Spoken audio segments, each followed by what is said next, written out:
Where'll you be going? Texas? Damn, son, where'd you find this? Go on, make it happen. And now here's Steve and Michelle. Welcome from the heart of Dripping Springs. We are Mallet and Michelle, hosted by me, Michelle Lewis, and Steve Mallet. Hey, Michelle, how are you? I am a little worried today. Discombobulated. Discombobulated. That's my word of the day. That's my word of the decade. That might be on your tombstone. For sure. You know, I heard Michelle was discombobulated, but always had a smile. Well, true. But I heard a really funny quote, and I really resonated with it. It's like, I'm like cilantro. You either love me or I taste like soap.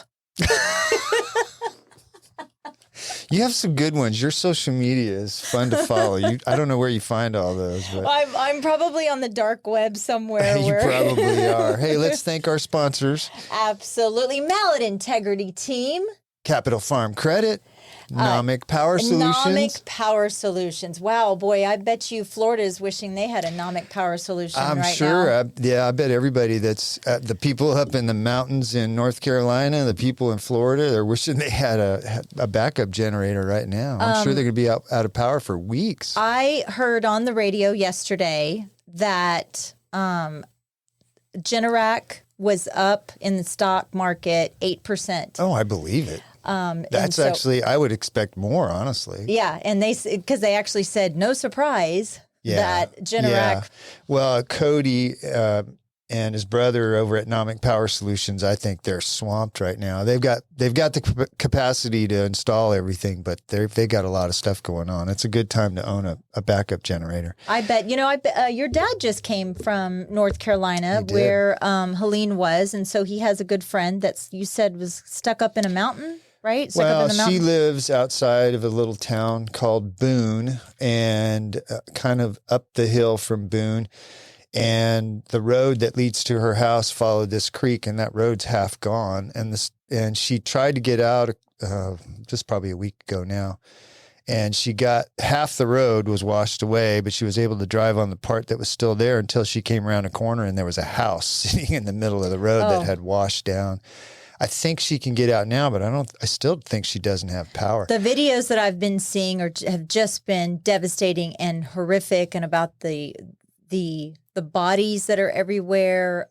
There's still thousands of people unaccounted for. They said that the death count will be up in the thousands. It's amazing. And you know that I have a very close connection to the Coast Guard rescue swimmers. Those men up in those helicopters, and men and women in the Coast Guard aviation, I think the world of them. So for whatever reason, the state of North Carolina was not letting kind of outside resources come in. I heard that. So a bunch of retired Coast Guard rescue swimmers and aviation have banded together, this ragtag group of men and women, and they are trekking on their own dime and their own resources to North Carolina to figure out how to rescue these people, which is amazing. One of Tate's mentors, Dace Coombs, he's one of the men that are going there. He just retired, I think, after 25 years as a rescue swimmer with the Coast Guard. And, you know, they truly live by the motto to the day they die, so others may live. And I can't imagine a bureaucrat, some state, city, federal organization that says, no, you guys have the capacity to help here. We don't want your help. That's terrible. Well, the Cajun Army is there right now. And a couple of days ago, there was an unmarked helicopter that came and did a rotor wash on their camp. I just heard about that this morning. Yeah. They're all camped there. They have supplies. Yep. And they don't actually, nobody's really said what it was, but it was an unmarked black helicopter with a bunch of guys in there with masks on.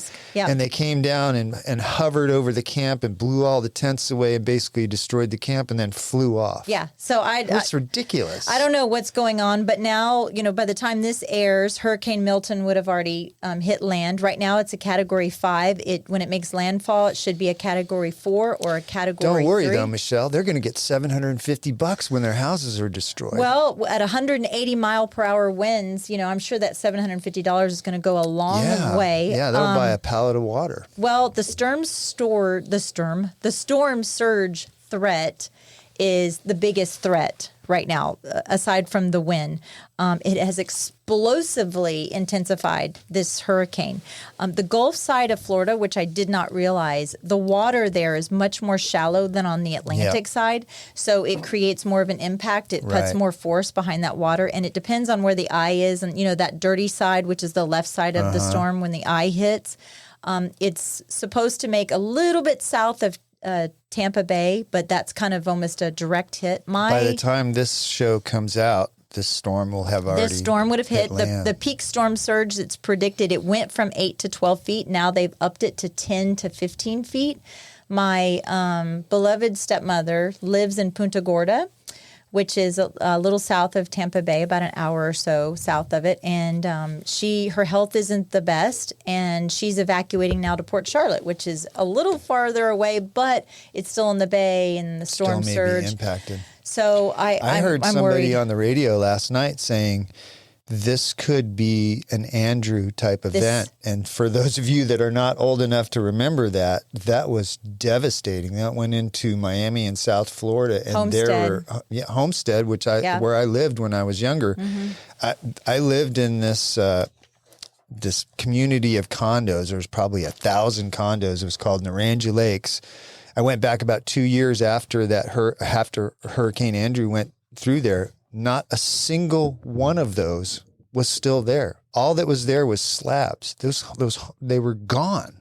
This is going to be. They're saying that it could be that type of event. It's just going to be devastating. It's going to be absolutely devastating. They're saying they're going to feel it potentially all in Space City, all on the other side, the east side of Orlando. Disney World is battening down the hatch. Disney World, it's kind of like the Waffle House.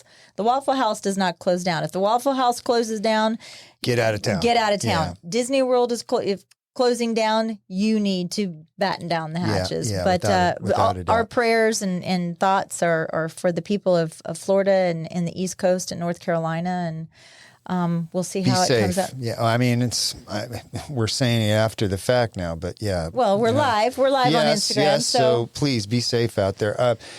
I have a story to piggyback onto that, but I want to talk about our guest real quick. Anthony Hipolito is going to join us again. Anthony Hipolito, he is running for sheriff of Hays County. I have put my personal spin on it. I think it's imperative that we get this man into office to maintain integrity and law and order in Hays County. And so I really encourage you to listen to what he has to say. Yeah, we had him on way back in April of 2023 on episode 67. And he told us a lot about his life growing up and his experience. So you can go back and listen to that one if you want to know a little bit more about him. And now this episode, we're pretty much just going to talk about his campaign and what he hopes for Hays County if he wins office. So he's going to join us in here in a little bit. My story is kind of to go back onto your story about Helene and Milton. A lot of these people whose homes are being destroyed in these natural disasters are finding out that they don't have adequate insurance to rebuild. And I know you're going through a situation with insurance. Mine's small fry right now. I know, but so a lot of people think that their homes are fully insured, and if the home is destroyed, ripped off the foundation and sent down a river to land on the road, that they'll be able to rebuild. And 35% of the people who have homeowners insurance don't have adequate coverage to rebuild the same house that insurance covers. So how do you ensure that you have adequate coverage? Do you have to is it the rebuilding price? I'm an expert at girl math, and it doesn't compute. Most insurance companies insure it at what they call market value, but what ends up happening is, every year that goes up. So you go to your insurance agent and you go, look, man, you're killing me here. I'm guilty of this. You're killing me here. Just, you want to raise my premiums. What can I do to lower my premiums? Well, we can make your replacement coverage a little bit less. And then you don't really think about it. But, when the house is ripped off its foundation, you find out, wow, I only got 65% of the money I need to rebuild this thing. Or burns to the ground. Yeah. And not that you might think, like in the case of a hurricane, if you have homeowners insurance, if it's damaged by flooding, your homeowners insurance may not even cover it. You have to have supplemental insurance for flood. So you get this huge windstorm, it rips the house off. Maybe that's covered, but if the river down the street overflows and your house has got 6 feet of water in it, you may not have coverage for that. So, it was the dishwasher that made it. On yours, it was, yeah. No, but I would, oh no, the faucet over. Yeah. I don't know what happened. So since 2019, construction costs have gone up 40%, and most people have not raised the coverage that they have on their house by that amount because your premiums go up that much. I've learned in a small way that in order to replace my entire kitchen, it has gone up. Now, I did my kitchen 5 years ago. It has gone up three times. So in your case, you're seeing a lot more than that. I am. You're seeing 300%. It's crazy. And when the insurance company gives you the replacement cost, right, they're not including what it costs to rip the old stuff out, and then you're going to rip the cabinets out, and then you're going to have to replace the countertops. And you replace the countertops, you got to replace the backsplash. You replace the backsplash, you got to replace the sheetrock. I mean, it's like this nightmare snowball effect. But I guess it's good to have a good agent that will explain things. We have a wonderful agent, Paul Guerrero. I have the same agent. Yeah. The thing about insurance, and I think you're experiencing this, the business model on insurance is, hey, we love you, we care for you, we want to cover you, in case of emergency, we got your back. And then you have the event and they go, oh, we're not covering that. That doesn't fall in the policy. You got to fight them for every step of the way. They're like, you go, hey, it's going to cost me $100,000 to fix my kitchen. They go, we'll give you $32,000. Yeah. And then you got to negotiate with them. That's where we're in the negotiation process right now. So think about homeowners insurance a little like, you go to your doctor and your doctor says, well, hey, I want to put you on this medication, but insurance isn't going to cover it. And then you got to go through this whole rigmarole. Maybe you got to try some other drugs that don't work. And then you're negotiating with the insurance. And finally, after 6 months or a year, you're dead. Yeah, you're dead. But you get them to pay for it. Yeah. It's kind of like that. It's like they offer you the least amount they can. And maybe some people go, oh, man, that sucks. Okay. You really got to fight sometimes. In your case, you're fighting for it. And I think, if you think you have adequate coverage and your insurance company denies that, enough money to rebuild your house, you might want to go talk to an attorney or somebody. Public adjuster. Yeah, public adjuster, somebody that specializes in. And fighting for you. Sometimes it's worth it to put it on somebody else to not have to worry about it. And Yeah. One last thing about this that most people don't think about. Say you live in a condo. Yeah. So the way insurance in a condo works is you buy insurance on the inside of the condo. Uh-huh. The condo association buys insurance on the outside of the condo. So huge hurricane comes through and just rips the roof off of all the condos, breaks a bunch of windows. That's on the condo insurance. But you're still paying for it, right? You pay for it through the HOA, but the condo association may be underinsured. And most people don't even think about that. They just assume that their condo insurance is adequate. And you really want to check to make sure that the insurance policy that the condo association has is high enough to replace all the structures on the outside of the property. What do they call that? I can't remember what they call it in a condo regime where it's like not a supplement, but like if they have to get the roof replaced, then they'll assessment. It's an assessment. Yeah, they'll put the assessment on. So I'm wondering it'd be the same thing like that. But that would be in the case of if it wasn't an insurance event. Good point. Good point. The roof's 30 years old, it wears out. Yeah. Well, then everybody, the roof's $30,000 and you got 3 condos, everybody pitches in $10,000. Yeah, I get that. Okay, roof, so. That's a good point. Yeah. That's so, a good point. Point of all that is get a good insurance agent. Get a good insurance agent. But I also saw another story, and I was actually looking for it and couldn't find it. Texas is one of the highest states of impacts of natural disasters, which we kind of don't think about. But I guess it's almost all hurricanes and thunderstorms and tornadoes. That's why a lot of these insurance companies are pulling out. I know Progressive just pulled out. Mm-hmm. But yeah, it's I don't know. It's You don't difficult. really. Insurance is one of those things you don't really think about, Until except for you when need you it. pay the premium or when you need it. Yeah. Until you need it, for Yep. sure. Steve, you used to drive a motorcycle? Ride it motorcycle. ride? Yeah, I rode motorcycles for 40 years. Why isn't it driving a motorcycle? It's different. I don't know. Why isn't it? I would no ride idea. on a motorcycle. The motorcycle doesn't drive itself. You're not driving it. You're riding on it.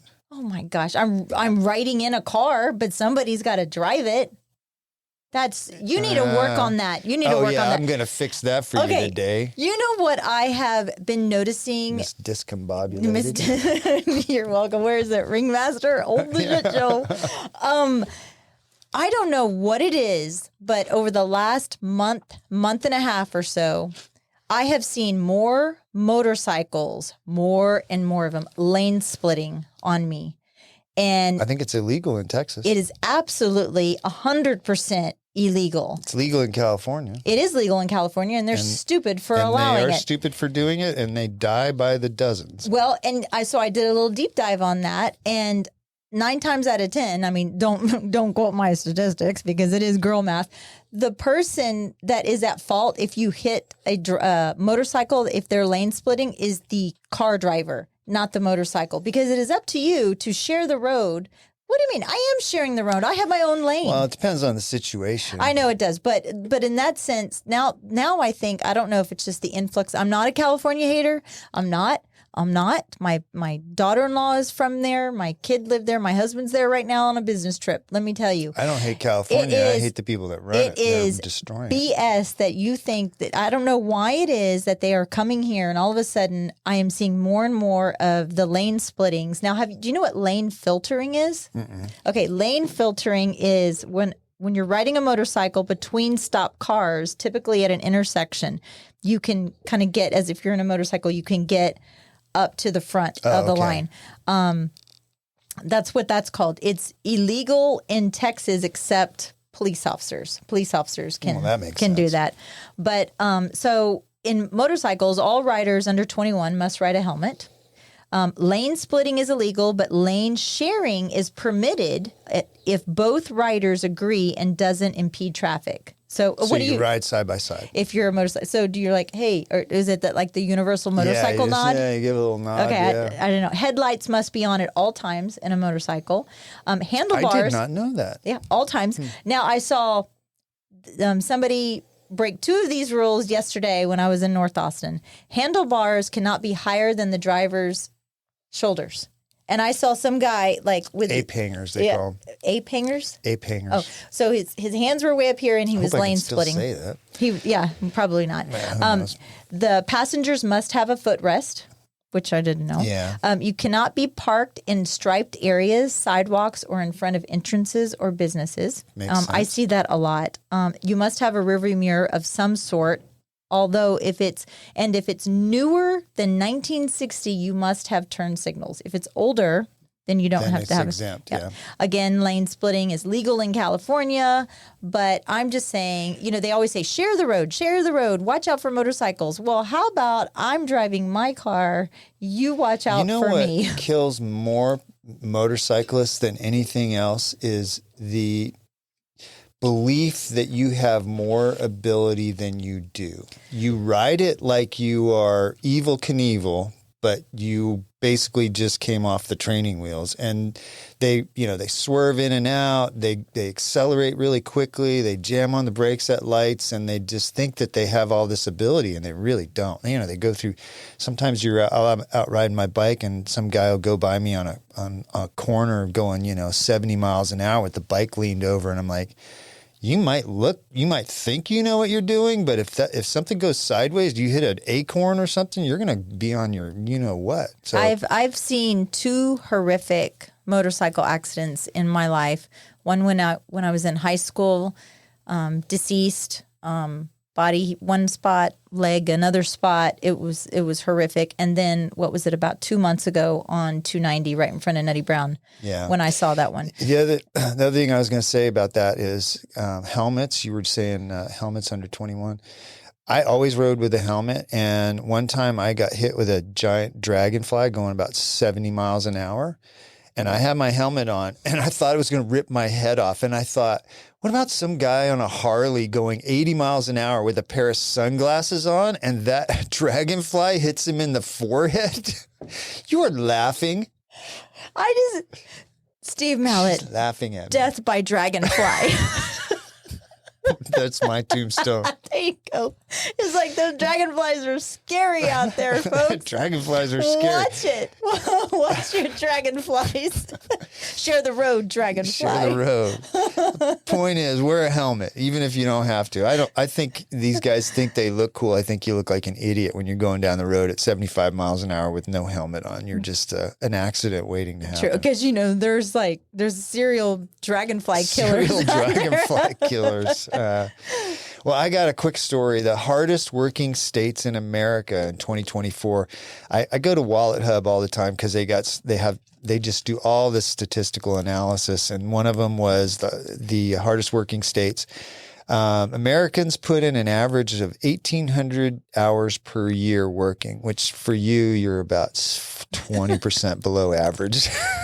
So, Are we saying working? yeah, working. Working? No, for working, I think you're about 10% of that number. That's 456 hours per year more than Germans do, which is interesting, but 408 fewer hours than Mexicans do. And the top, your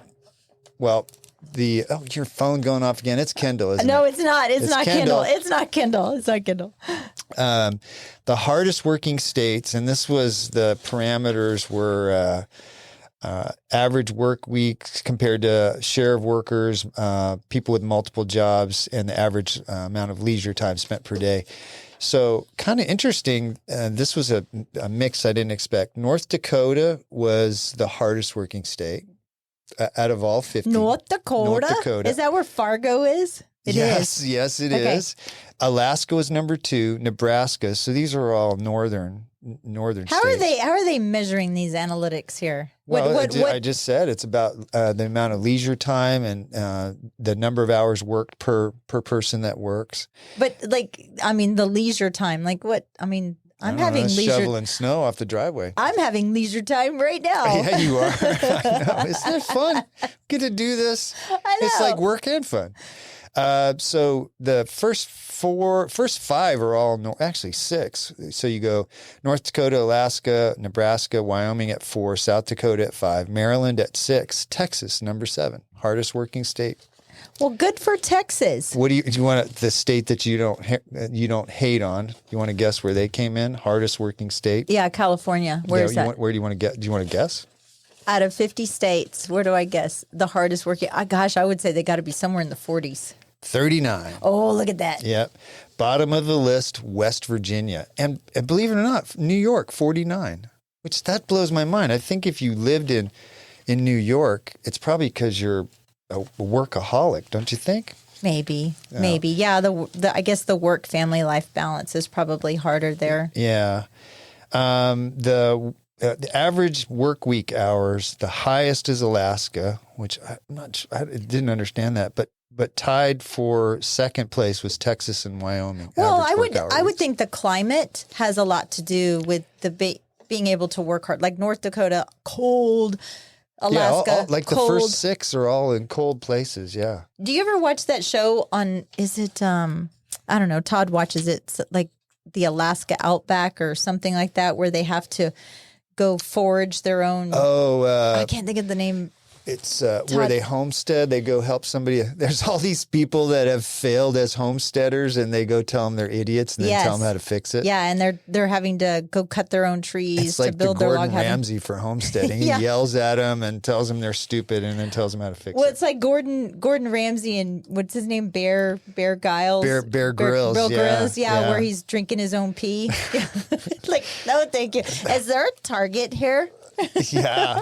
The worst one for Bear Grylls was he found this dead deer at the bottom of this ravine. It looked like it had been dead there for about 3 weeks, and he carved pieces off it and ate it. And I was like, dude, you're going to be in the hospital in like 20 minutes. Jeez. Disgusting. Yeah. No. Oh, yeah. There's no pig pen in Alaska. There's no pig pen. Now I'm getting hungry. Well, we got to take a little break and get Anthony in here. Yes. We got a bunch of questions for him about his campaign and what he plans to do in Hays County when he wins. And I'm looking forward to that. So let's take a little break Alrighty and then. get Anthony in here. Are you tired of being left in the dark when the power goes out? Say goodbye to blackouts with Nomic Power Solutions. As your full-service Generac dealer, they offer individually designed backup power solutions. From start to finish, they've got you covered. Nomic Power Solutions, keeping you powered up. Call or text 512-387-4232 or visit nomicpower.com. Follow on Instagram at Nomic Power for updates. Nomic Power Solutions. Protect your home, protect your family, stay ready. Proudly sponsored by... At Capital Farm Credit, they understand that owning land is more than just a transaction. It's a legacy, a future, and a place to call your own. For generations, Capital Farm Credit has been the trusted lending partner for land loans, farmers, ranchers, and rural dreamers just like you. Their personalized loan solutions cater to your unique needs, making the journey to land ownership smoother than ever. Capital Farm Credit, your land, your legacy. Visit capitalfarmcredit.com or Mark Rutledge at 512-892-4425. Capital Farm Credit, an equal credit housing lender. This portion of the show is brought to you by the Mallet Integrity Team of real estate professionals. They are based in Dripping Springs and bring you over 45 years of combined experience helping people reach their hill country real estate dreams. When you want the best in town, call them at 512-829-2062 or look them up at malletintegrityteam.com. And now, here's Steve and Michelle. And we're back with Anthony Hipolito, candidate for sheriff of Hays County. Welcome, Anthony. I appreciate the invite to come back. I appreciate it. Welcome to the show. We had you on episode 67 back in April of 2023, believe it or not, a year and a half ago. And then we had Peggy on episode 121, which I think was about 4 or 5 months ago. Yeah. But, yes. So if any of our listeners want to know about you personally and how you grew up, that's a good episode, that episode 67, to hear all about that. This episode, we're going to talk to you about politics and campaigning and what you've learned and the things you want to do when you get in office. Mm-hmm. All the fun stuff. All the fun stuff for sure. The unintentional politician now. You've been doing a lot of your poor. I bet you're exhausted. So when you started this, did you imagine that it was going to go this way? Did you understand what you were getting into when you threw your hat in the ring? No, I didn't. You have an idea of what you think it might be, but you truly don't know what it entails until you're actually in it. Yeah. I mean, Hays County is not a sleepy county anymore. I've been here since 1985, and we're close to 300,000 people. And that's why I've been campaigning for over 2 years, because it's important for me as a candidate to get out and try to meet anybody and everybody that's willing to say hi. Do you do the old-fashioned walk in the block, or is it just a lot of forums and community meet and greets and whatnot? I do. I have done a little bit of block walking. In today's age, everything's social media, everything's digital ads. But I think at the same time, there's a need for old school politicking and getting out into the community, knocking on doors. I don't like my door knocked on. People don't like their door knocked on either. Yeah. So my first statement is, hey, I'm not here to sell anything other than myself, running for Hays County Sheriff. And that when I tell the residents that I'm not selling anything, they just relax. And they're able to have a conversation. Yeah, you tell them they're the police. That makes them relax. It's the popo. Yeah. So yeah, I do. There's some old school politicking, and I also feel it's personal. You need to get out there and meet folks. Well, Hays County is so different. The different cities that you're in. You got the San Marcos, the Kyle, the Buda. You got Dripping Springs, Wimberley. Like, how do you have to have a different approach for each city that you go to? Mm-hmm. Almost. No, I don't. I am who I am. I'm genuine. That is 100% true. I'm not going to sell anything that I'm not. So No, we treat Dripping Springs just like we treat San Marcos or Ulen or Niederwald. We're all Hays County residents. We're actually we're better together, and we're more alike than we're not. So it's important for the residents and the constituents to know who I am as a person and what my heart is about, and so I go about it the same exact way. Yeah. What have you learned since you started your campaign that surprises you about being in the middle? And it's a pretty hard fought battle. What have you learned along the way? Just I knew I would have some support. But the amount of support that I have been given, but not only me, my family, throughout the entire county, it's been truly amazing, very humbling, and it keeps me motivated. It gives me energy because people want integrity. People want a sheriff who's going to do the right thing, and my message has always been people over party, and that has resonated with both sides of the aisle. And I have a ton of crossover support, and that just means more than anything, because as a sheriff, I shouldn't have to pick a political party. Sure. We do, and I play by the rules, but I've been at law enforcement for 26 years, and I've never asked for anybody's voter registration card. I've never asked what party you belong to before I help you or don't help you. We serve everybody. We protect everybody, and it's important for everybody to know that we need a sheriff who's going to serve everybody the way they want to be served.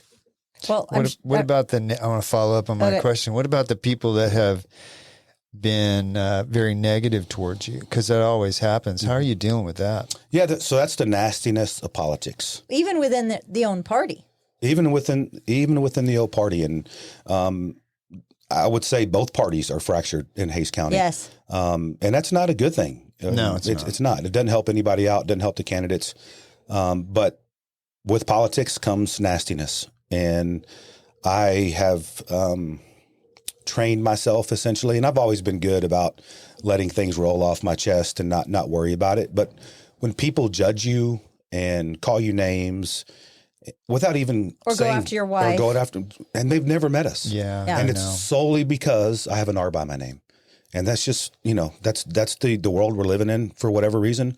People are so afraid to put political signs in their yard because they're afraid of judgment. They're afraid of something bad happening to them. And that's just sad.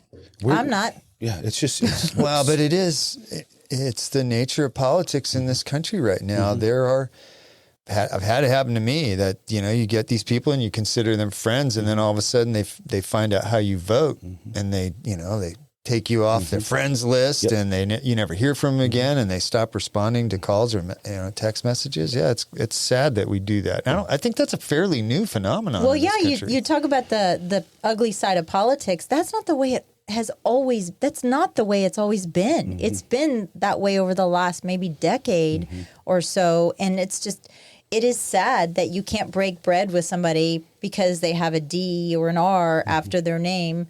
I mean, I get the whole moral compass. I get you're wanting to align. You want your circle to be aligned with the people that you. But you can't change somebody's mind if you just ignore them. And if you don't have a conversation with them. If you don't have a conversation. Open dialogue. Yeah. Do you think having, I guess, or in your experience, running across somebody that was kind of a staunch Democrat and was always going to vote Democrat, have you been able to open dialogue and have a good conversation with them, and then all of a sudden they're kind of seeing, oh, okay, this is what I want?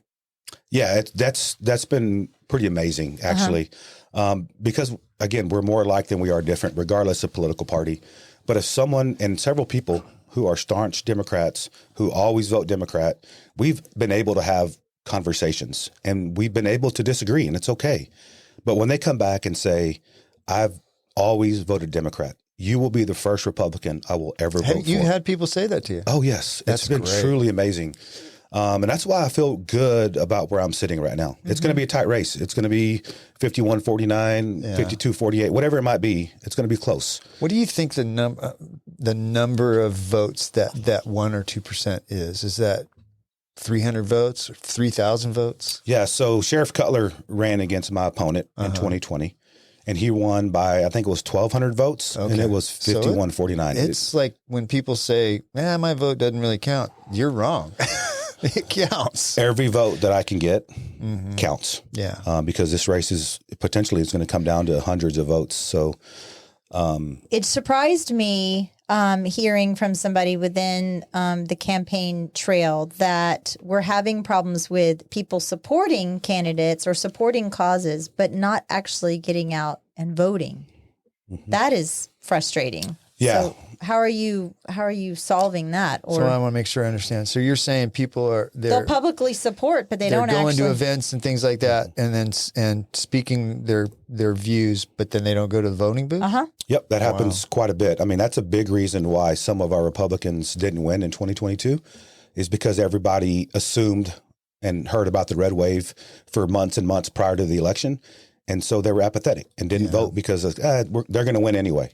And the Republicans did not win in 2022 in Hays County.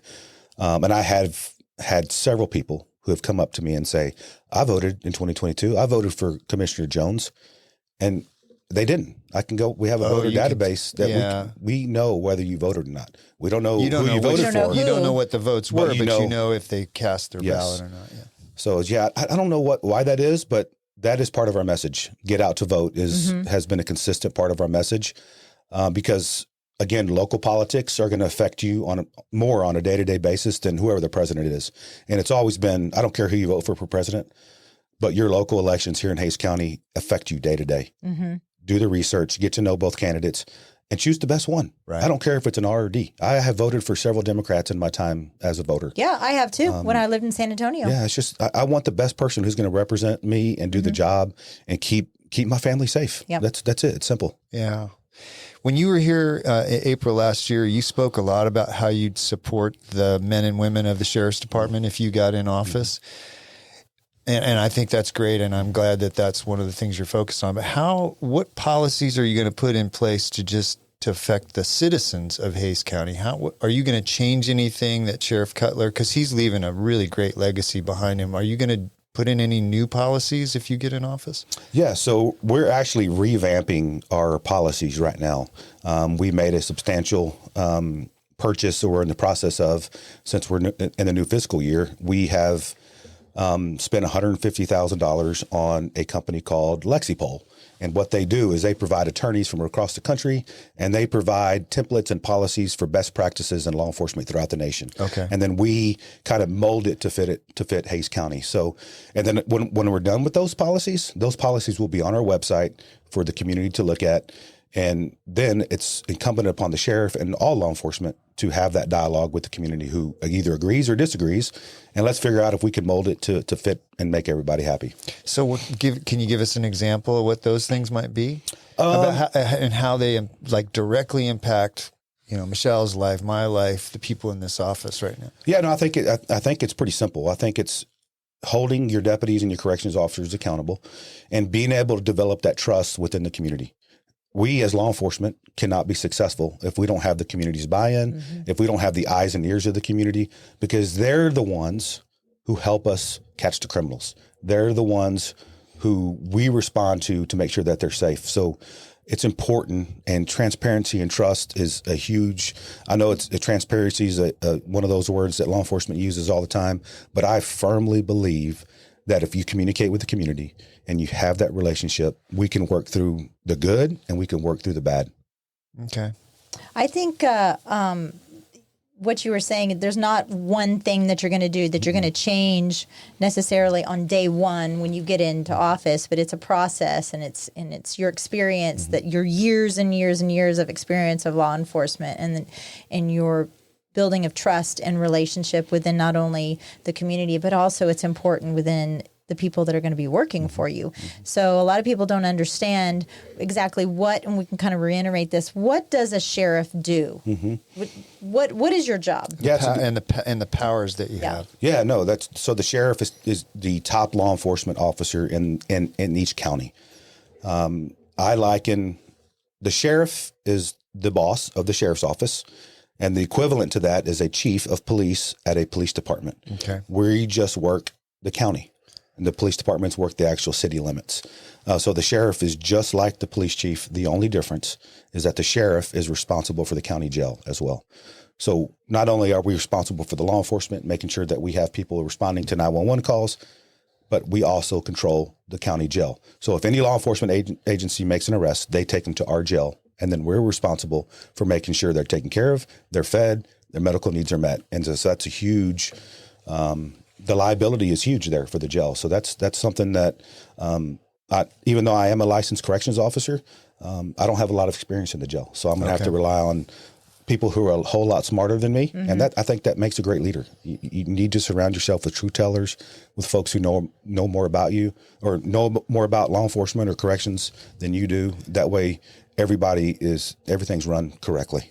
I love that you said truth tellers, because that it's so important to be surrounded by people that will pull you aside and go, hey man, that's really not, we shouldn't do that. Or, the yes men, the guys that go, Anthony, you're doing a great job. And then they talk about you at the coffee pot, behind your back. That's not helpful. You need people that will come up to you and tell you, what's what. 100%. I mean, in my 26 years of policing, I've had great supervisors. I've had bad supervisors, and I've tried to take everything from each and every one of them, because each one brings qualities, and it's important as a leader.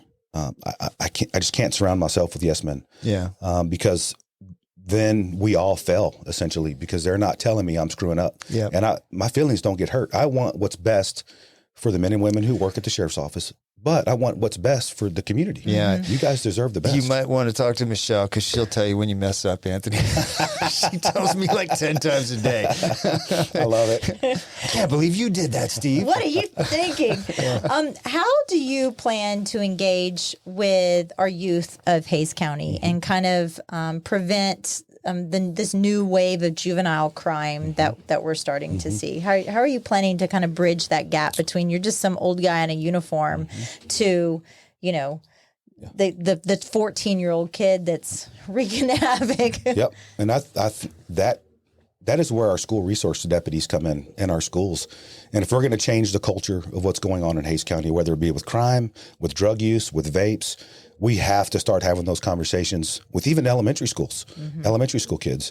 Although we've been doing these fentanyl presentations for 2 years. Yes. And every time that I go talk to kids, I tell them, if we're going to change what's going on in Hays County, it's going to be you guys. And you guys are going to change the culture. And then when I talk to the parents, I tell them the exact same thing. You as parents need to have those crucial conversations with your kids, and it needs to start in elementary school. But the importance of having our deputies in our schools and now our elementary schools is to develop that relationship and that trust, because some kids are just deathly afraid of people in uniform. Yeah. So we have to continue to get out there, not only in the schools, but I work in the community outreach unit. Yes. So we have our junior deputy academies in the summer. We bring, between both sessions, there's 80 kids that come in from all walks of life who get to know who we are as just humans and what we do on a daily basis. And that's something we're going to continue. We've looked at lunch with a cop. We looked at coffee and donuts with the cops. We are going to continue to look at various ways to reach our young folks, because that is where it's at. I think that's great, because I was listening to the radio the other day, and this guy called in, and he's 49 years old, and he's been stopped like 4 times in his life by police officers, by law enforcement. And he said, I was miserable, and he basically hated on the people that stopped him. And I think there's sort of an underlying message in our media that, police officers are bad and they're going to treat you wrong and they're going to, throw you on the ground. And so if you start to build a relationship with these kids when they're young, they're not going to be scared of you. They're going to be respectful. And, these encounters that you have with them are going to go a lot better. Yeah, no, that's very, very important to me. Luckily, I grew up around law enforcement. My dad spent 30 years at the Austin Police Department, so I knew what it was about. But not all my friends did, right? And not a lot of kids that I hung out with did. So it's important that we get out in the community, we engage, not only in uniform but also out of uniform. We try to work with the Burke Center here in Dripping Springs as well. We just did Touch a Truck. Our SWAT team was there. Our drone team was there. So developing and having those relationships with all walks of life is just huge. And I think that's great, because you think about, okay, the sheriff's department, they're just enforcing the laws and going out and, stopping people and stopping them from doing things. But I can tell that you think a big part of the job is just getting people to interact with you and trust you, so that when you do have those forced encounters, things go a lot better. We do so much more than put handcuffs on people. And that starts with our school resource officers as well. And I tell the kids that we're not just there to put cuffs on people or on kids. I don't like putting cuffs on kids. Nobody really does, but it's a necessary part of our job. But we're also there to develop that relationship, be a mentor, and be someone not only the kids can talk to, but the teachers and principals and custodians are there to talk to as well. Yeah. I'm also, as you're saying this, I think I should go to junior academy because I think that's my comprehension. I want to be with a bunch of 12-year-olds of this 50-year-old. You fit right in. Well, we do have a citizen sheriff academy. I did just it's way over my head. Do you get handcuffs? February.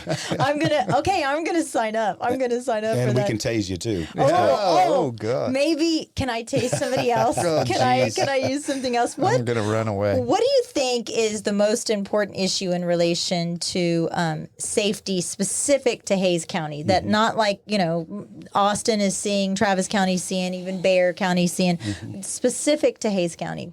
Public safety obviously is my top priority. We have to be comfortable walking out of our house and walking to our neighborhood park without looking over our shoulder. So that's a huge, and for us to get that done, it starts with the culture of the sheriff's office. Everybody's happy to come to work. Everybody loves what they do, and everybody's served a lot better than they would be if they were disgruntled, right? But a big part of keeping everybody safe and public safety is collaborating with every law enforcement agency in this county. We have some amazing law enforcement in this county. It's Kyle PD, Buda PD, San Marcos PD, our state troopers, our game wardens. There's a lot of folks who have interactions on a daily basis here in Hays County. And if we collaborate as one blue family, because we all work the same criminals, right? So it's important to have that communication, that dialogue with the community, but it's also with each other. And if we do that, and that's a huge, and I've talked to every law enforcement agency in this county during this campaign, and that's what I tell them. I'm gonna be a sheriff who's going to be transparent. I'm going to be the sheriff who's going to work with each and every one of you guys. I don't care what badge you wear. I don't care what patch you wear. We're one big team who's looking out for every citizen of Hays County. So that's how we do it. And we put the criminals in jail and hope our judges and our DA hold them accountable, where we send a message like, don't come to Hays County and do this. Hays County is a special place. Our crime level, our crime is pretty low when it comes to violent crime and aggravated offenses, and it needs to stay that way. And if we take the foot off the gas at all, you're going to see what's happening in Austin creep in. And we can't have that. I just was reading a story this morning about the safest cities in America, and I was really surprised to find out that on that list, Austin was 146th. It was the 146th safest city in America, meaning that there's 145 other cities that are safer than Austin. I've always felt like Austin is pretty safe, but with that number, that what's going on in Austin is going to start creeping out here if we're not vigilant. That just gave me goosebumps because I grew up in the city of Austin. I was a cop there for 23 years, and there was a lot of blood, sweat, and tears. And Austin at one point was very, very high on that list. Yeah, I mean, it was top I would 10. bet it was in the top 10. It was. Yeah. And over the last 5 years, and I had no idea it was that low. And that's scary. Yeah. And that can happen here. Yeah. So that can't happen here. Yeah, I agree with you. Let's talk a little bit about the mental health crisis that is going on in this country and how are officers expected now to respond to calls when you're dealing with a mental health crisis, not just, your average run-of-the-mill type criminal or criminal activity. How are officers being trained to handle these types of scenarios? Yeah, so each officer or deputy has to take a certain amount of hours when it comes to mental health. Mental health is a big part of what we do in law enforcement. So we need to continue to build. We have a mental health unit. We have 4 or 5 deputies. That's all they do is go out and target our consumers who need our help. We try to monitor them and engage with them on a regular basis and try to keep up with them to make sure we're not encountering them when they're doing something bad. We're trying to prevent that from happening. So from a law enforcement perspective, we have teamed up with every law enforcement agency in this county, our crime analyst, and they meet on a regular basis. It's called the Behavioral Threat Assessment Group. And they look at and target our repeat offenders when it comes to mental health, and they try to get ahead of the game. They try to be proactive and meet with them on a regular basis to make sure they're taking their meds, to make sure they're doing everything they're supposed to do so we don't encounter them in a bad situation. Well, I can also see, a scenario where you have, for whatever reason, we have a large population here in this area of autistic children. And as these, I think that's because they come for the schools. they come for the schools. And these children then become young adults. And out of these young adults, and sometimes, you have impulse control issues. How would you encourage a parent to, I guess, communicate that to law enforcement, that it's, this outburst. This behavior is not, it's not something that is dangerous. It looks dangerous because you're not experiencing it. You're not used to it. You're kind of coming up on the scene, but you also want to protect yourself. I think that's a great question. So how is a parent? How does a sheriff's deputy approach a situation like that, where you've got a parent going, look, it looks like he's losing it, but he's really not, but you kind of like, you're seeing the situation from the outside going, ooh, man, there's something going on here. How does a deputy approach that? Yeah, so it's important, again, that line of communication. Like if you know your child has autism and could, do whatever he or she needs to do, if you reach out to the sheriff's office and tell us, we'll actually put in that information into your address. So if you call 911, the dispatcher will automatically tell the responding deputy, hey, here's the caution on the residents. I did not know that. Yeah, so that's all that information for us is huge. Getting to the call. So a parent can call the sheriff's department and go, and just like the main number, not 911, obviously, and just say, hey, look, I just want to let you know, we just moved into the area, and my son's 22 years old, and he's autistic, and he does have these bouts where sometimes he acts out, but he's not dangerous. He's never hurt anybody, and those notes would be filed with the address. 100%. And that's huge for me. I mean, there's also different programs. I think there's a Yellow Dot program that the city of Schertz uses, that they team up with the EMS, and people can come and essentially register, and if they have medical conditions or autism, they can put a yellow dot on their car. That way, if they're pulled over by the police, that's a great idea. They can check the glove box and they can look. This person driving has this, and this, and that. And as much information as we can get, the better. That way we know that's a wonderful idea. Because I know at a time I had my grandmother living with me, and she had Alzheimer's, and there was a program with Austin that we basically registered her with the city of Austin or Austin PD, and that if she wandered off, we had a permanent bracelet on her she couldn't take off. She wandered off, they would. What is it called when it's a senior alert or something like that? Silver. When someone, a silver alert. Yeah. So that's a great idea in that sense, because we do have a large population here. Yeah, I think our listeners are going to find that's very valuable. As an option. Yeah. Anthony, when Gary Cutler was here last week, he said that during COVID that the one of the Hays County judges was going to implement a curfew, and that he declined to enforce that. If when you become sheriff, how would you handle that situation? Would you handle it any differently? I wouldn't handle it any differently. I think Sheriff Cutler handled that very, very well, very professional. And I think the citizens have respect him a lot for that, even on both sides of the COVID issue. Right.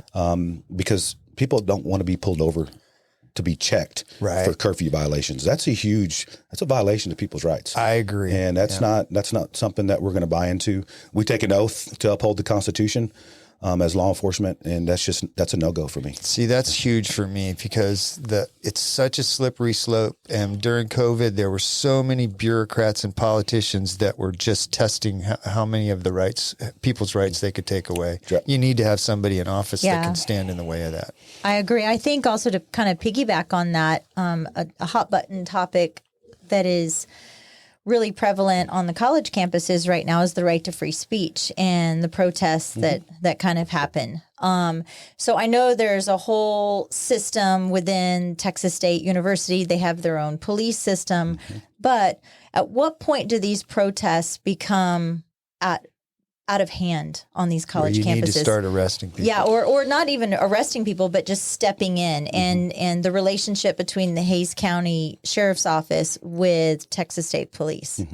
Yeah, so again, the collaboration and being able to work with every agency in the county is huge. You got to be able to have that communication, because at some point they're going to need our help and we're going to need their help.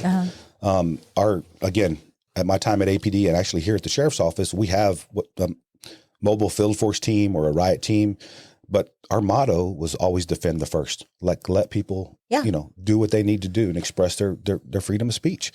But again, on private property, when it comes to universities, there are certain rules that the university sets forth, parameters that they have to follow to the organizers. And if they stay within those confines of the rules, they can say whatever they want. They can do whatever they want. But the minute that they go outside of that, the rules or break the rules, they're told, get back in line, ask them, make them, tell them, right? Give them the opportunity.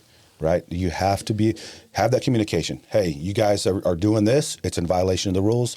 Get your people in check, take them back where they need to go, and you continue what you need to do. And then you tell them. And then if it needs to get to the third part, you make them. Well, I think back on the college campuses, what are some of the important issues that you're hearing from these college age kids? Like when you're able to have conversations with them, what's important that is within the realms of your control as a sheriff? The big thing is they want to be able to walk around campus safely. They want to be able to walk from their apartments off campus or ride the bus to campus without being in fear. All they want is to feel safe. And I think the university police department has done a really good job having that dialogue with the students to make sure that they're doing everything they can on campus, and then we're doing everything we can off campus to ensure they're getting around safely. Isn't it funny how I don't even know how many kids are at Texas State now? It was like 30,000. Yes, it's up in 30,000. So 30,000 kids there, and like 10 kids make a big deal there and make it seem like it's an unsafe campus. But all the other kids, you're right, they just want to go to class. Just leave me alone. Let me do my thing. I'm paying to go to school. Yeah. Is there a big DWI issue in San Marcos with the college age I think kids? there's a DWI issue all over anywhere, the but country. like specifically around the campuses. I mean, do you think that they're more aware? I mean, there's Ubers now available, right? It's not the 1980s anymore. I think anywhere you have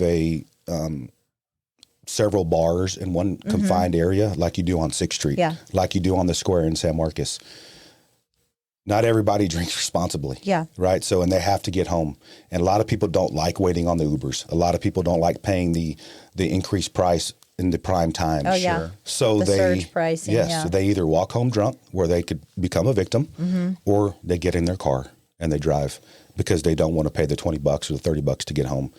And it's an issue. So is there a happy medium in between that where maybe public transportation, we work with the city and public transportation to be open? I think that works in San Marcos, but doesn't work out here. Well, out here's, I mean, but it's like college age kids here. We don't really have as many college age kids. But I can tell you, I get up a couple days a week. I get up really early and I drive downtown to run with the group.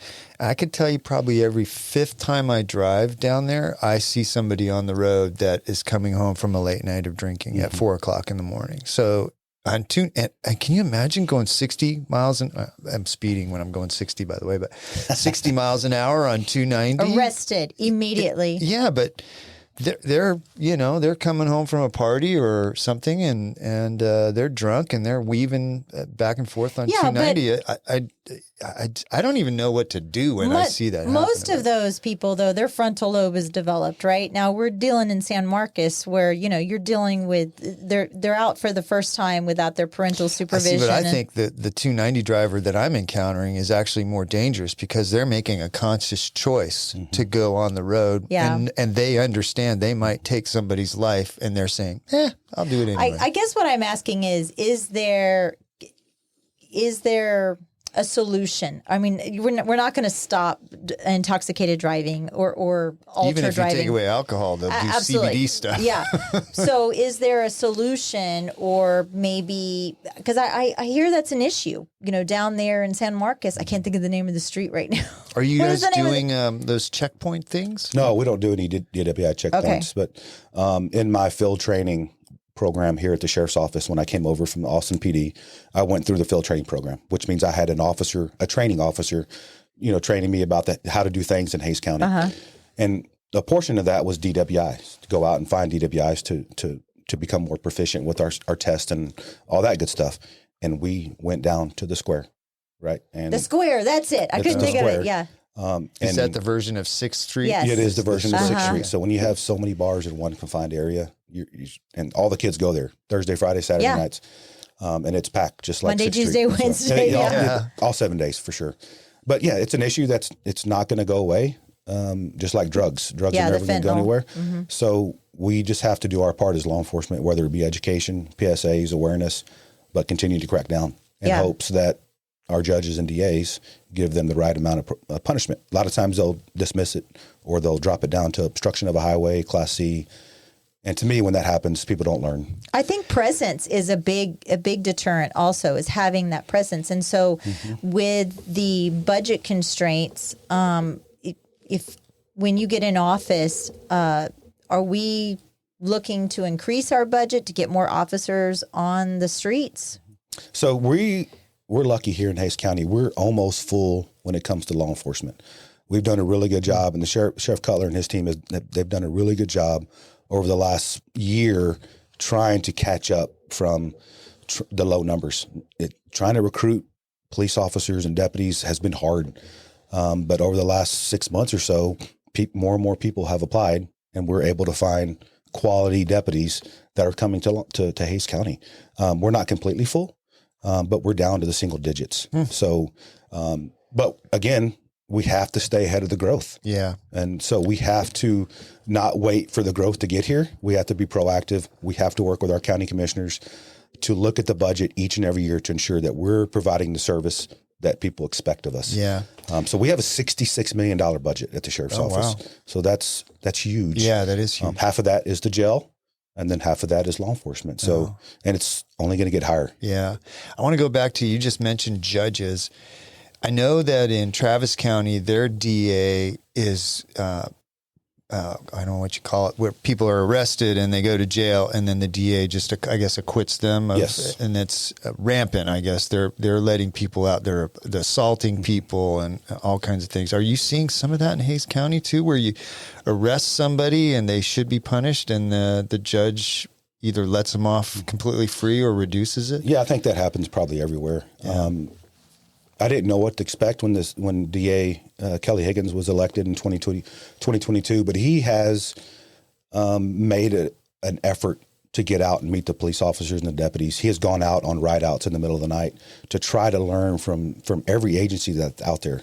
So he's been so much better than I thought he was going to be. And he's taking the job seriously. And that's a big part of not judging people, because he has a D by his name, right? He portrayed himself as one way during the campaign, but he's got in and he's reached out to everybody to ensure that he's doing the job that's supposed to be done. Is he perfect? No. Does he dismiss cases that probably shouldn't be? Yes. So that does happen. Again, we have 92% of the people in our jail are felons. 72% of those are still waiting on trial. Wow. We learned that from Judge Tanner Judge Tanner, Neidhart. yes. Yeah, and that was kind of shocking about all of the people that are just sitting there waiting for trial. Yeah. And that's a big reason why our jails, we have to outsource so many prisoners. Right. I think Anthony, one of your biggest assets is how well you work with everyone. But you have some people that are not happy with you running and don't want you to win. Sure. So if you get in office, how are you going to work with those people and get them on your side and pull them into, to the mission that you're going to try and accomplish? Yeah. So I think November 6th, when I wake up that next morning and I'm the sheriff-elect, it's important to reach out to every segment of the community. Whether you voted for me or not, my job is to make sure you're getting the service you need. My job is to make sure you're protected, and my job is to make sure we're there in case you need us. It doesn't matter. Again, I don't care if you're a D or an R, an independent, blue, green, black, or white. Our job is to give you the service that you deserve and be treated the way you want to be treated. Yeah. Are you going to reach out to any of those people that have been pretty vocal in opposing you? I don't know if I'll reach out to certain individuals. Some of those folks have been pretty hateful. Can't name names. But I promise even to them that they'll get treated the way they're supposed to get treated. And if the deputies that encounter them treat them bad or do something wrong, I will hold them accountable. I've done it my whole career. I worked internal affairs at Austin PD, so I know what it's like to hold deputies and officers accountable, and that's not going to change. Yeah. Well, we're all grown-ups here, and speaking of being grown-ups, let's talk about your opponent for a second. Alex, I'm going to butcher his Villalobos. So he ran against Cutler. He back in 2020. He was with the Texas State University Police Department. He resigned due to being under investigation by the Texas Rangers. He was chief of staff for Hays County from 19 to 21. He was investigated by the Texas Rangers, the Attorney General's office, and the FBI. He resigned to avoid termination, and he shopped around for somebody to hold his license.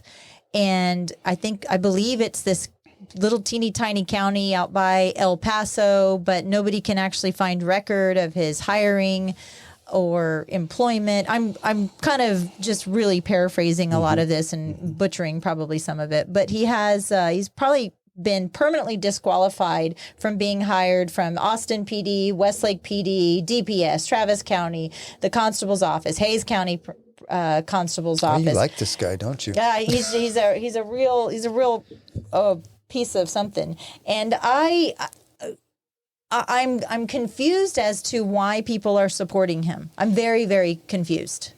I think the only reason he's being supported is because he's running as a Democrat.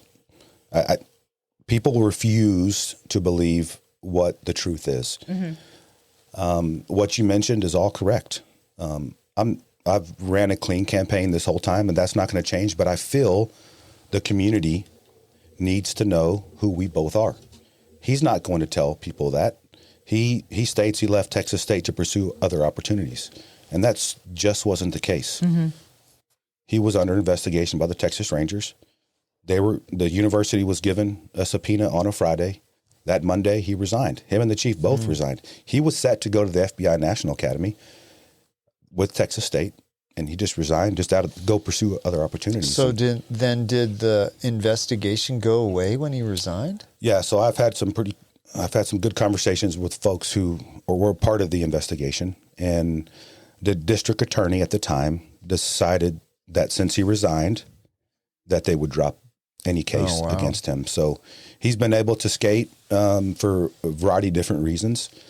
So he's still able to carry a peace officer's commission. So he tried multiple agencies over the years here in Central Texas, and you named 4 or 5 of them. The latest one being in 2022 when he applied at the constable's office in Travis County.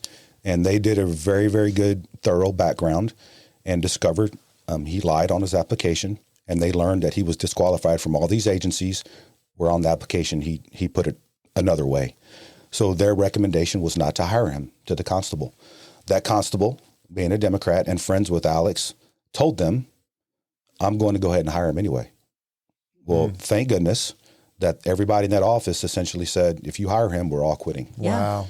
That won't come out. This is the first time I'm telling people that. That constable has now come out and endorsed him, which makes no sense. It just makes his office look silly. Yeah. So if he applied today at the sheriff's office to be a deputy, he wouldn't get hired. But yet he's running to be the top boss position. Wow. It's very, very scary. I don't know the guy personally. I've probably said 20 words to him in the last 2 years. Maybe I could have a beer with him. Maybe I couldn't. I don't know. It's not personal. This is about the safety. Your family and children live here. I chose to raise a family in Hays County for a reason. It's a special place. It's a safe place. And I want somebody who's going to protect us. I want somebody who's going to be able to tell the truth and have integrity and lead us the right way. And he's just not the guy for the job. He applied in 2022 at the constable's office and got disqualified. But he ran for sheriff 2 years prior. That's just scary. Yeah. And I've told Democrats that, and they're like, oh, well, he changed. You know, when you came on before, you were very hesitant to say anything about your opponent. Did you get somebody that pulled you aside and said, hey, you know what, Anthony, you gotta call it what it is. You got to say what's what. Yeah, so I've had several people come up and say, you don't have to be dirty, but we just state the facts. This isn't dirty. These are facts. These are open records requests. These are if anybody wants to fact check, you're more than welcome to fact check this. Correct. Everything that we have on the comparison that we put on our social media, we've also sent that comparison out to about 44,000 residents in Hays County because it's important. People need to know the truth, and people need to know who I'm running against. And it's also on your website, Hipolito-for-sheriff.com. Yes, we have a candidate comparison. We also have a letter from one of the county commissioners when he was the chief of staff that details why he was about to get terminated.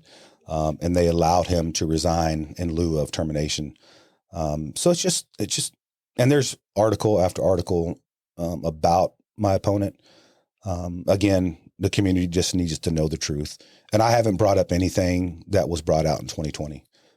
For me, this is important. I think it's a public safety issue, and I think this information needs to come out. And you're right. It is a part of politics. You probably could, in normal times, sit down and break bread with this person. But equally, he probably hasn't reached out to you either. No, I mean, he's cordial, and I'm cordial. Yeah. We shake hands when we see each other. Like tonight, we have a forum in Butte, and we're going to shake hands and exchange pleasantries. One, because that's just who I am. Yeah. And we talked yesterday twice. We actually broke bread last night at a round table in San Marcos where we sat around a table and talked about different issues. And so I can be in the same room with him. Sure. This isn't personal. Yeah. This is about one of the highest elected officials in this county. Yeah. And they need one to of the be most direct. important offices. 100%. Yeah. Do you feel like, looking back now, you've made any mistakes in your campaign, or looking back, you'd have done anything differently from the beginning? Yeah, this is the first campaign we've ever run, and I'm hope I'm here for 3 or 4 terms here as a sheriff.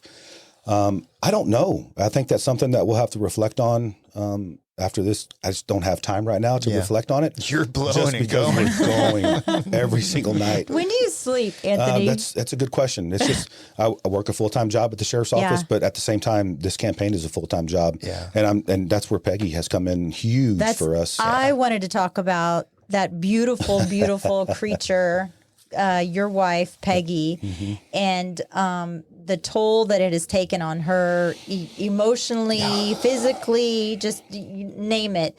But what do you think is the most profound thing that you have learned about Peggy working together with her on this campaign? Just how passionate she is. It's just, I'm getting emotional. I know. She's special. Yeah. Just because I've seen how hard she's worked. I mean, we're talking about from 6:30 in the morning until midnight. I mean, she's going and blowing, and I'll never be able to repay her ever. A trip to Hawaii wouldn't hurt. And that's why I take it personal when people attack her online. Yeah. And that's why I comment probably when I shouldn't comment, but attack me all you want. Yeah. That's the love of your life. Don't touch my family. Yeah, my family's off limits. These tough times or these things, these challenges that you go through together just bring you closer and, just cement that relationship. Better. We had, Steve and I were in conversations with another candidate for another office, and it was very evident that his spouse chose to kind of step out of the limelight and just for personal reasons, and that's okay. And it definitely made an impact on his campaign versus your campaign. There is no Anthony without Peggy, and there's no Peggy without Anthony. And I don't think that enough people talk about the toll that it takes on the family, on the girls and everything else. Just that quality family time. I mean, who thought, okay, sweetheart, we're going to go, our date is hanging out we're going to walk 5 miles on a parade today. And she's like, thanks, but I just had shoulder surgery. So no, she has gone all in. I mean, she's my campaign manager. And she's put her career on hold. She's put her real estate career on hold. I mean, she hadn't sold a house this year. Yep. It's not important to her. What's important for her is to get me elected because she wants what's best for our family. She wants best what's for your family as well. So she's given it 125% if that's even possible. But I'm blessed to have her support. I'm blessed to have my kids' support. I wouldn't have done this no matter how bad I wanted to do it if I didn't have their buy-in. And I feel bad for my kids as well. I mean, my daughter's up in Lubbock, so she's kind of out of the limelight now. But my 16-year-old, I'll admit, she's probably been neglected over the last 6 months to a year. Yeah. And we have those conversations with her because it's important for her to know that she's not forgotten about. She's 16. She's probably thinks. She's like, I don't have the eyes I on haven't me. talked to my Correct. parents Yeah. in a week, and that's just fine. Yeah. You're probably right. But it's just so hard. That was the first question. We had no idea where we're getting into. Yeah. We have a better idea now. Will we do better next time? Yeah, absolutely. Well, yeah, you kind of have a roadmap too. So what between November and then your start date, January 1, when you get elected, what does that look like for your family? You're turning off all the After phones. the Hawaii trip. After the Hawaii trip, yeah. So yeah, we do have 2 vacations planned. Me and my wife are going with like 10 other friends to Vegas in December. And then 2 days later, after we get back, I'm taking the family to Mexico. Oh. They deserve it. But quite frankly, November 6th, the day after the election, I'll be picking up signs all over the county. But November 7th, I'm essentially going to be running the sheriff's office. I mean, the sheriff has already told me, the chief deputy has already told me, once you win, this office is yours on November 7th. So I don't have to wait till January 1st. But here's my 2 weeks vacation time. Yeah, I mean, they know. I'm actually going to Vegas with them. Oh, that's and wonderful. some other folks. Win or lose, we're going to vacation. Yeah. How are you Because- feeling about the election? Yeah, no, we haven't done any polling. It's expensive. It's probably $8,000+ to do a poll, and who knows if they're true and accurate or whatever. And I've got to spend that money elsewhere. Campaigns are crazy expensive, but I do feel good about where I'm sitting, and I base that off complete strangers who come up to me in San Marcos or Dripping or Buda or Niederwald and say, "I don't know who your opponent is, but I've seen you out and about. I've seen your signs, and we're going to vote for you." That's great. So yeah, I feel good. I think polling is almost worthless now because with the retribution that people have when somebody supports a different opponent, I think if I get a call and somebody says, "Hey, are you voting for so and so or so and so?" I might not tell them the truth because I don't know what they're going to do with that information. So I think polling is pretty much worthless. Do you remember in this when we country used now. to get those Beto texts? Yeah, And I know. we'd Yeah, engage with them. Send them back expletives. No, blah blah blah. Yep. We'll be sending out some of those texts as well. I won't. We won't send out some. Some of the One responses. of the funnest things I've noticed because I've been watching your campaign and follow you on social media. You've embraced social media. When you came in a year and a half ago, you were like, I kind of do a little Facebook, and Michelle was telling me you got a TikTok now. Oh yeah. That's where the young folks. I know, but I'm the how was follower. that? I'm the follower. Yeah. I don't do any crazy dances or anything. Oh, Michelle, get you set up on that. Again, social media is a huge part of why I'm going to win. Yeah. I truly believe that. The support I've gotten on social media has Getting been the word been out, yeah. awesome, and that's how you reach the masses. I mean, we're sending out we've already sent out 4 mailers, and we're sending out 2 more, and they've gone out to probably 100,000 people. Yeah. But the people get those mailers most of the time, look at it one time and throw them away. I'm a supporter of yours. I think I got one yesterday or the day before, and I looked at it, and I looked at both sides, and then I threw it in the recycling. But at least I looked at it. Yep. And that's just it. You look at it once. Yeah. You see my name. Yeah. They're not going to stick it up on the fridge, but at least they'll look at it. Yeah. I have his sign on the back of my car, on the back of my computer, on my cell phone. I'm a big Hipolito There's supporter. nothing cooler than driving around Hayes County and seeing my bumper sticker on a complete stranger's car. It happened to me in Austin. So I was Todd and I were at Guero's one day, and we parked. We found, by miracle, that little hidden parking lot, and all of a sudden this guy walks by me in downtown Austin. He's like, "Hey, you know Hipolito?" And I was like, "Yeah, I do." And he goes, "I worked with him at APD. He's a great guy. I'd vote for him too." So it was a great endorsement cool. down on Congress. I have my rapid fire question. So do you? I was just going to say that I looked at your schedule on your Hipolito-for-sheriff.com website and was just blown away how busy you've been. I don't know how you're doing that. Yeah, It's just crazy. That's just On top of a full-time job. Yeah, and that's just public events. I mean, we've been going to events almost every night for the last 2 years. When was the last time you had to make dinner? We haven't cooked. Well, actually, she cooked last night because she stayed home, and I went to that round table over in San Marcos. And it's important for her to get her. That reminded me. What's the question that you've been getting at these roundtables, at these forums that surprises you? The question that seems to come out of the woodwork that is the one that, you wouldn't be expecting? A lot of the questions I get surround the jail because we spend $25,000 a day outsourcing prisoners to different counties. And that's been a big point of contention for the Democratic side and my opponent. Why is that? You think we should spend less on that? Well, I don't think they understand our jail when it was built. I think in 2016 or 2017, it wasn't big enough at the time that it was built. We were cutting the ribbon, and there was a bus leaving to go take prisoners elsewhere. But a big portion of our jail now is under renovation, and our staffing isn't where it needs to be. So we can only have the number of inmates in our jail that our jail can hold, and we also have to have the correct number of staff. And if we can't do that, we can't just release these prisoners into the world. And it's like you can have portables at the jail. Nobody wants to outsource, but quite frankly, if all the jail was finished and we were fully staffed, we would still be spending the same amount of money. But it costs money per inmate, whether they're here or they're in another county.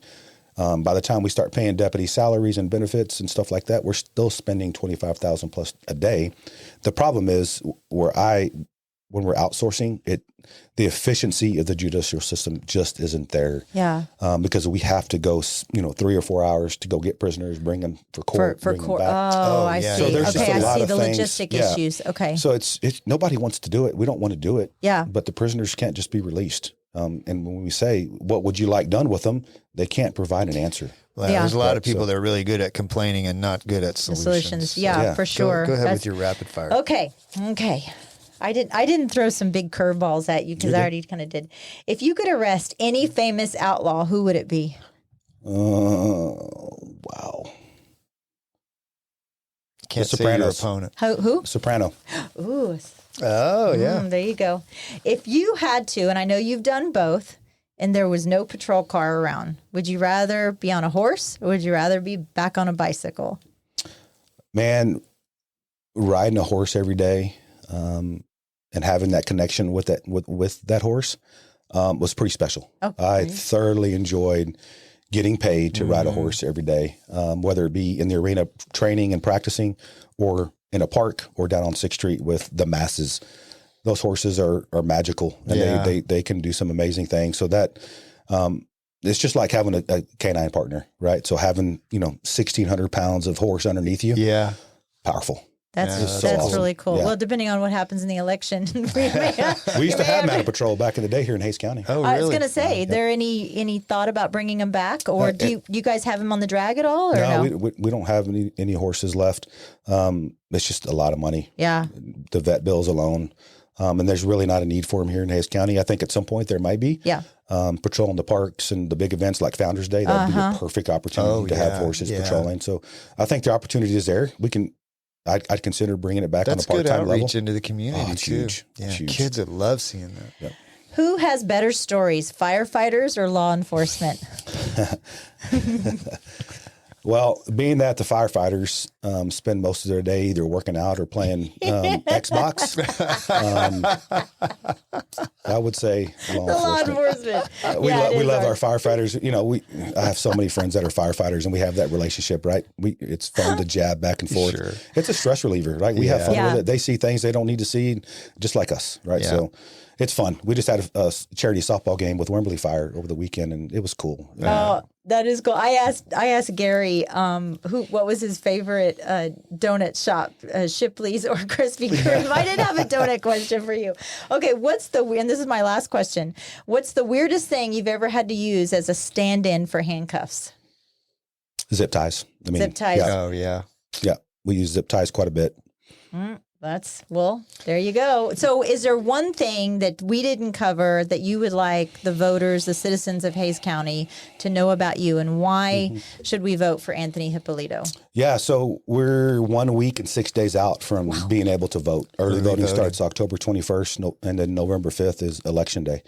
I encourage and I tell everybody, don't wait till Election Day. Don't stand in 2-hour lines. There's 14 places during early voting you can vote anywhere And if you live in Dripping and you happen to drive through Buda, you can stop at that polling location. Oh, and really? vote. So any early voting, you can vote anywhere. Yes, and it's important because something could happen on Election Day that could prevent you from going to vote. And again, I mentioned this race is going to be close, and I need every vote out there. If I'm going to win this election, I'm going to need that crossover vote. So getting that support from both sides of the aisle is important because, again, as law enforcement, if you call 911, we don't ask what your political party is. We ask, what is your emergency and how can I get there? And that has been my message for the last 2 years. Another message, again, as I mentioned earlier, another hashtag of ours is people over party. Because each person, regardless of party, regardless of religion, regardless of anything else, we as the sheriff's office have a job to do. And that job is to make sure you and your family are as safe as possibly can be, because they also chose Hays County to live for a reason. And they deserve the best of the best, and they need to be treated just like they want to be treated. That's important to me. I just feel like I'm the best candidate by far. Our resumes have stark differences. He touts his education, and I commend him. He got his bachelor's. He's got his master's. That's great. And I can appreciate that. I came from policing in the 10th largest city in the country. I know what it's like to police in a large city. And Hays County is no longer a small county. That's right. So I can bring that knowledge, that training, that experience to Hays County to make sure the sheriff's office is one of the best agencies in this country. And that's important to me. I'm not gonna sleep until we are that way. And Sheriff Cutler has done an amazing job. And I just want to build off what he's done in this growing county. And I think we're really lucky in this county to have somebody of your character running for this position. And I hope that everybody that's listening does their own research and makes their own choice. But you've got a lot of good information on your Hipolito for sheriff.com website. But and I think, just to be fair, we are going to put out an open invitation to your opponent if he wants to come in and talk about his positions. Yeah. But I feel real good about you becoming sheriff, and I hope that everybody does get out and vote when early voting starts on the 20th, right? 21st. Monday the 21st. And Anthony that I know has always had an open door policy. Any event that you see him at, or if you're not able to go to an event, reach out to him on his website, and he'll open dialogue and explain to you positions. And you don't have to agree with Anthony with everything, but if you care about the safety and security of Hays County, I truly believe in the future. I truly believe that Anthony is Anthony Hipolito is the person for the job. Yeah. And one of my supporters the other day said, I'm going to support you and give you some money, but please always stay the Anthony that we've known over the last 10 to 15 years. And I've always said that since the first day I promoted at the Austin Police Department. Never forget why you signed up, and never forget where you came from and what it's like to be a deputy or an officer. I'm not doing this for the money. Oh. I'm not doing it. I could have stayed at APD and made more money. I'm not doing it for a power or the title. I'm doing it because you guys as citizens deserve someone that's going to do the right thing always. And that's who I am. We wish you all the best. Appreciate and we thank you for coming back in for a second time. And of course, once you get in office, then we'll have you back and keep us updated on what's going on with the Sheriff's Department in Hays County. I'll ask you what your favorite donut is. Or you could bring us donuts. Oh, that's right. Yeah, that'd be a great one. The Munchkins from Dunkin' Donuts. That's right. Well, thank you, Anthony. We really appreciate your time. Yeah, I appreciate it. Thanks for having me.